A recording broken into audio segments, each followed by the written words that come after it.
1 million people. That number belongs to a single river, measured across a single century of documented flood events. Not a war, not a pandemic, a river. And if you just tried to name that river, and the name that surfaced in your mind was the Amazon, you have encountered the central problem this video was built to correct. The Amazon is not the world's most dangerous river. By documented mortality data, it does not place on the list at all.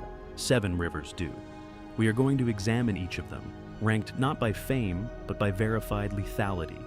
And by the time this investigation is finished, you will know exactly which one leads that list, and why almost no one in the Western world can name it without being told first. Subscribe immediately. This is going somewhere schools won't teach you. Stay ahead.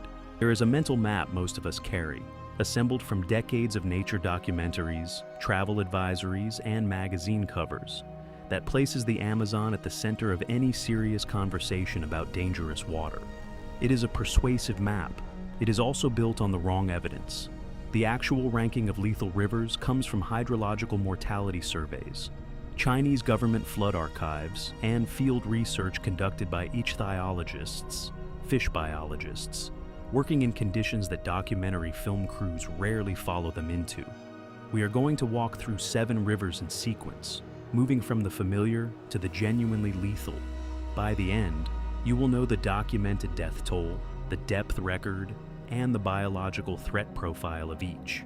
If you grew up watching Mutual of Omaha's Wild Kingdom on Sunday evenings, or spent time with the National Geographic specials of the 1970s and 1980s, some of what comes next will ask you to quietly revise what those programs implied. The first verifiable fact in this sequence arrives within the next 2 minutes, and it concerns the river you believed you already understood. There is a mental map most of us carry, assembled from decades of nature documentaries, travel advisories, and magazine covers, that places the Amazon at the center of any serious conversation about dangerous water. It is a persuasive map. It is also built on the wrong evidence. The actual ranking of lethal rivers comes from hydrological mortality surveys, Chinese government flood archives, and field research conducted by ichthyologists, fish biologists, working in conditions that documentary film crews rarely follow them into. We are going to walk through 7 rivers in sequence, moving from the familiar to the genuinely lethal. By the end, you will know the documented death toll, the depth record, and the biological threat profile of each. If you grew up watching Mutual of Omaha's Wild Kingdom on Sunday evenings, or spent time with the National Geographic specials of the 1970s and 1980s, some of what comes next will ask you to quietly revise what those programs implied. The first verifiable fact in this sequence arrives within the next 2 minutes, and it concerns the river you believed you already understood. The Amazon River, according to every documented fatality study conducted since 1990, is not among the 5 most lethal rivers on this planet. And researchers at Brazil's National Institute for Amazonian Research confirmed that finding nearly 20 years ago. That is not a reassessment. It is the field consensus, and it is held for 2 decades. The Amazon is vast. Approximately 3,000 species of freshwater fish inhabit it, more species than exist in the entire Atlantic Ocean. At peak flow season, its discharge into the Atlantic exceeds the combined output of the next 7 largest rivers in the world. By any measurement of scale and biological complexity, it is one of the most extraordinary ecosystems on this planet. But biological complexity is not lethality.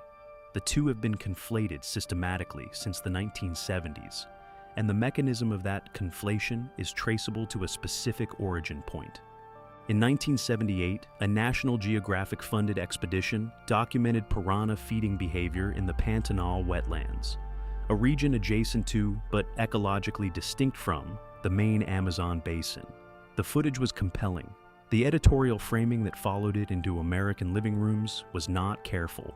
By the time those images had cycled through television specials and magazine features, the entire Amazon basin had been assigned a threat profile that the underlying data did not support. Television built that fear. The data did not. The piranha became the self-sustaining symbol of Amazon danger, and the piranha is real, numerous, and capable of significant tissue damage under specific conditions. low water levels, high fish density, animals already injured and bleeding. What the data does not show is a meaningful record of unprovoked fatal attacks on healthy adult humans in open water. Brazilian river fatality records compiled annually by IBAMA, the country's environmental protection agency, attribute the overwhelming majority of river-related deaths to drowning and watercraft accidents. Confirmed piranha fatalities, in the documented record, are statistically comparable to lightning strike deaths in the same geographic region. Consider what that means for the list we are building. The candiru, a small parasitic catfish that generated international attention in the 1990s through a single contested medical report, presents the same pattern. The documented evidence for the scenario that made it famous is thin. That has not prevented it from appearing on river danger lists for 30 years. What the Amazon case demonstrates is not that equatorial rivers are benign. It is that the rivers generating the largest body counts operate through mechanisms that are not photogenic. Flood hydrology, sediment dynamics, predators that do not perform for cameras. The rivers that should concern a careful observer are almost never the ones on the magazine covers. When you follow the mortality data, it points to depth, history, and biology in combination. And the river that leads on biological depth is not in South America. It is in Central Africa, and its deepest recorded point is below the threshold where sunlight can reach. The Congo River reaches a confirmed depth of 220 meters, deeper than the Washington Monument is tall. And at that depth, it contains fish that have been evolving in total darkness for so long that they have lost their eyes entirely. 220 meters. That is not a river measurement. That is an ocean figure. The Chesapeake Bay, the largest estuary in the United States, reaches a maximum depth of 53 meters. Lake Tahoe, which Americans associate with exceptional depth and cold, descends to 501 meters, but it is a static body of water. No other moving river system on Earth has been measured at anything approaching the Congo's lower gorge depths. The next deepest documented river on record is the Amazon, at approximately 90 meters in its deepest channel section. The Congo is more than twice that. Stop and translate 220 meters into something physical. Stand at the base of a 72-story building and look up to the roof. That distance, roughly 220 meters, is what exists between the Congo's navigable surface and its floor in the lower canyon reaches. Fill that space with water, cold, lightless, under pressure, and biologically active. That is what is beneath this river, and it has been that way, isolated and undisturbed, for millions of years. The geological mechanism is relatively recent science. The Congo does not flow across a flat sedimentary basin. It cuts through a series of Rift Valley gorges in its lower reaches, the same tectonic architecture responsible for the East African Rift that fractured the continent to the east. In the lower 350 kilometers before the Atlantic, the river drops approximately 270 meters in elevation, generating a current strong enough to prevent sediment accumulation in the channel bed.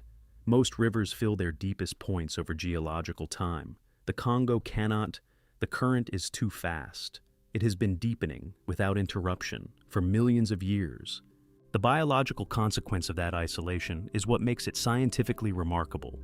Fish species documented in deep channel surveys conducted between 2004 and 2018 include multiple blind cichlid species, cichlids being the same family sold in any American freshwater aquarium shop, that have been separated from the surface fauna for so long that geneticists classify them as independently evolved lineages.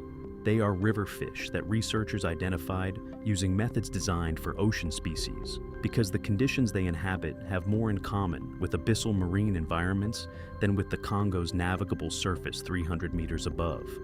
And then there is what lives at the surface. The Goliath tigerfish, Hydrocynus goliath, is the largest member of the tigerfish family.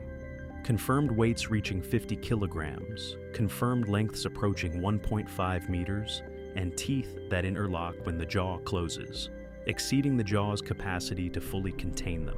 It is the only freshwater predator on documented record confirmed to have attacked adult humans in open water without provocation, outside of defensive scenarios. Ichthyological field surveys in the Congo Basin describe it as a visual predator operating in the river's turbulent midsection, where current noise masks its approach. The irony here is that the Congo's deepest biological inventory remains largely uncatalogued. The pressure, darkness, and current of the lower gorge make systematic survey work nearly impossible with existing equipment. Scientists working the region broadly agree that species in the lower Congo have not yet been formally identified. In a river, on a populated continent, in the 21st century. What the Congo accomplishes through depth and biology, the next river on this list accomplished through arithmetic, and the numbers it produced have no equivalent in the documented history of natural disaster. The Huang He River has killed more human beings than any war in the 20th century. And Chinese government flood records, cross-referenced with United Nations disaster archives, place the confirmed death toll across that century alone at over 1 million people. The 1931 flood event anchors that figure. Estimates for that single event, beginning in July and not fully receding until November, range from 850,000 at the lowest scholarly assessment to 4 million at the upper bound. The Chinese nationalist government's official figure at the time was 140,000. International hydrological surveys, working from population census records and resettlement documentation compiled in subsequent decades, revised that figure significantly upward.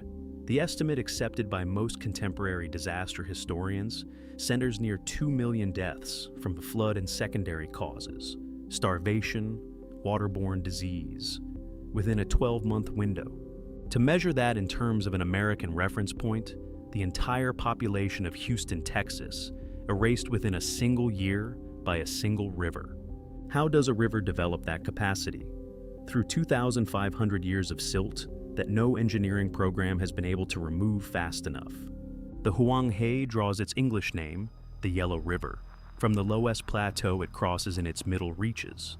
Loess is a fine-grained sediment deposit formed by wind action during glacial periods, the same material responsible for the agricultural productivity of the American Midwest's topsoil. The Huang He crosses the world's largest continuous Loess deposit and carries more suspended sediment per cubic meter than any other river system on Earth, approximately 1.6 billion tons annually. The Mississippi River, a working sediment-heavy river that Americans know well, moves roughly 230 million tons per year. The Huang He carries 7 times more. That sediment does not reach the sea cleanly. It accumulates. It deposits in the riverbed year after year, decade after decade, century after century. And the consequence of that accumulation, sustained across 2.5 millennia without effective mitigation, is that the Huang He's riverbed has risen, in its most vulnerable sections, above the level of the surrounding agricultural plain, above the roads, above the villages, above the rooftops. They did not tame it, they negotiated with it. The dike system that contains it is among the oldest continuous engineering projects in human history.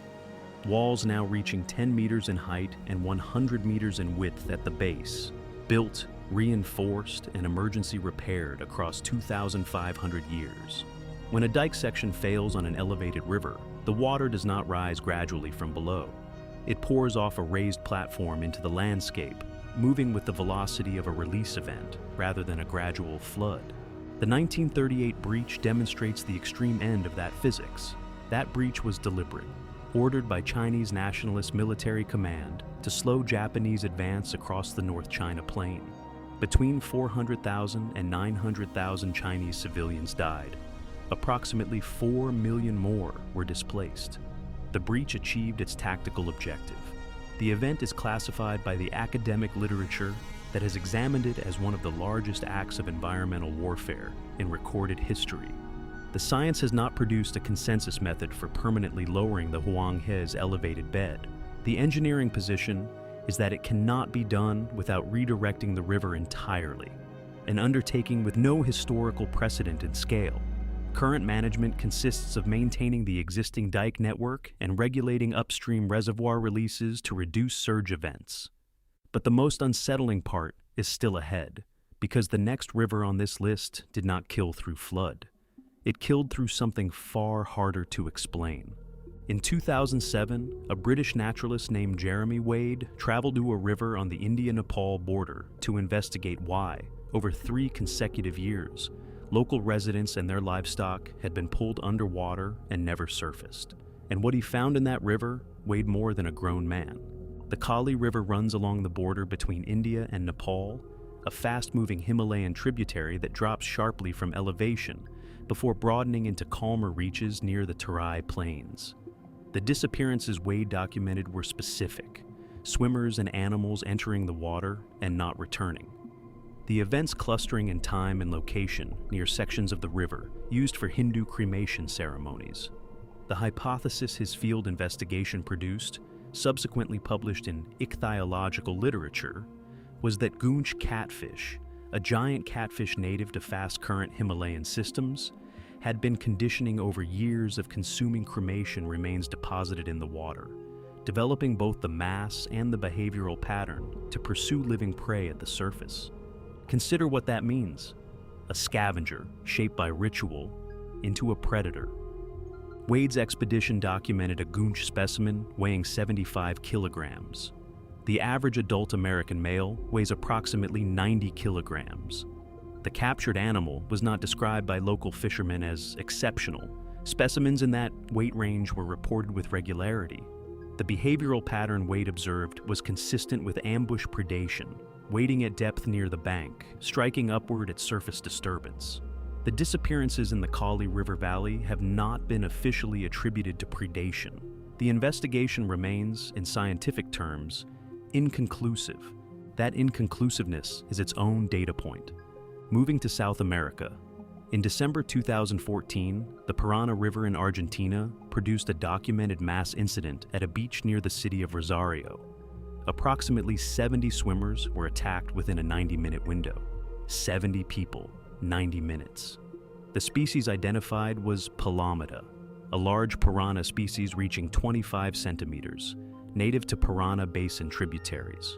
Argentine water authorities closed 17 beaches along a 40-kilometer stretch of the river in immediate response. Consider what attacked in 90 minutes means at a crowded summer beach.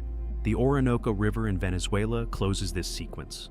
Population surveys of Orinoco crocodiles, Crocodilus intermedius, conducted between 2000 and 2020 document confirmed individuals reaching 6.7 meters in length. The species is critically endangered, with fewer than 1,500 individuals estimated in the wild.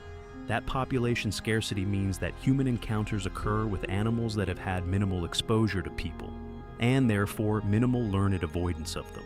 Field researchers working near Orinoco nesting sites describe territorial behavior matching the profile of Nile crocodiles, which hold the most comprehensively documented unprovoked attack record of any reptile species on Earth. Which brings the investigation to the river that contains 3 separately lethal threat categories, and the most counterintuitive conclusion in this entire sequence. The pattern connecting these 7 rivers is not predation alone, and it is not depth or flood history taken in isolation. The pattern is that each river developed its specific lethality through the intersection of geography and time, and that the rivers alongside which humans built their most enduring civilizations are, without exception, the ones that remained partially ungovernable. The Congo's depth is a consequence of the same tectonic forces that fractured Eastern Africa and produced the Rift Valley system.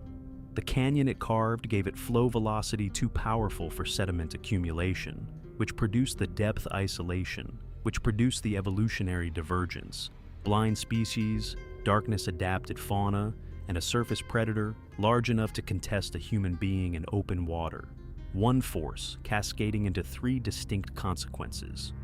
The Huang He's elevation above its own plane is the result of low-S geology interacting with a river system that has no efficient outlet for its sediment load. The 2,500-year dike engineering project represents humanity's longest sustained attempt to coexist with a river that has never offered full cooperation. The cost of partial failure has consistently been measured in hundreds of thousands of lives, and partial failure is the only outcome the historical record has ever produced. The Brahmaputra adds a 3rd dimension. In its Assam Valley reach, the river shifts its channel laterally, in some flood seasons by several kilometers, physically relocating the ground beneath communities established along its previous course. Its tidal bore, where tidal pressure meets downstream current in the lower estuary, produces a hydraulic wave reaching 3 to 5 meters in height and traveling upstream at 25 kilometers per hour. River communities have documented that wave for centuries. Documentation has not made it reliably avoidable. Stop and consider the Nile hippo kill rate. Hippopotamuses account for an estimated 500 human deaths per year across sub-Saharan Africa. More than lions, more than leopards, more than any other large land animal on the continent. They are the Nile's most lethal biological resident. They are followed by the Nile crocodile, which holds the most comprehensively documented unprovoked attack record of any reptile. The third threat operating in the Nile basin, Anopheles mosquitoes breeding in the river's seasonal shallows, is responsible for the majority of the basin's total river-associated mortality as the primary vector for malaria. The most dangerous animal in the Nile does not have scales or teeth. It weighs less than a paperclip. What this investigation has covered is not a catalog of dangers. It is an examination of how lethality distributes itself across systems that appear stable at the surface and are not, and of how thoroughly those systems can be misread by an observer who only looks at what is visible. 7 rivers, 1 pattern. The most lethal water on this planet has never been the water that announces itself. It has been the water that generated enough agricultural surplus to sustain the cities built along its banks. And then, at intervals, the historical record cannot fully predict, recall the original terms of that arrangement. The Huang He built Chinese civilization. It also erased portions of it, repeatedly, and the construction continued anyway, because the alternative was abandoning the most productive agricultural corridor in Asia, and no civilization has ever been able to make that choice. What does that reveal about us? That the word settlement has always carried a second meaning, not just the act of establishing a home, but the act of reaching an agreement with something larger than yourself that never countersigned the contract. Every civilization constructed alongside these rivers understood, at some level, that the arrangement could be recalled without notice, and built anyway. Picture yourself standing at the levee edge of the Huang He, looking east across the agricultural plain below, and recognizing that the water behind you is higher than the houses in front of you. That is not a figure of speech. That is the physical condition of a managed section of the most lethal river in recorded human history, on an ordinary afternoon in the present day. The rivers that built us were never safe. They were just patient. There are stories the world forgot. We find them every week. Subscribe and don't miss the next one.